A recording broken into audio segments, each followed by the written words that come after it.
কে রে কে রে আমার ব্রেড থেকে চিনি চুরি করে খাচ্ছে?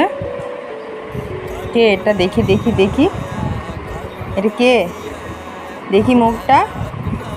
কে চুরি করে খাচ্ছে রে চিনি? কে চুপ করে চিনি খাচ্ছে? ননী গোপাল নাকি? ননী গোপাল, এই ননী গোপাল, কে রে? আমার বেড থেকে চিনি চুরি করে কে খাচ্ছে রে? এই ছেলেটা, এই ছোট্ট ছেলেটা চিনি চুরি করে খাচ্ছে।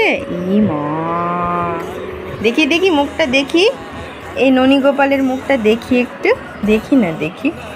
ননী গোপাল, না, চিনি খাওয়া ভালো না বেটু। ও চিনি খাবে তুলে তুলে একটা একটা করে, ওই যে উঠ করে মুখে করবে। ও কি মজা! এই এই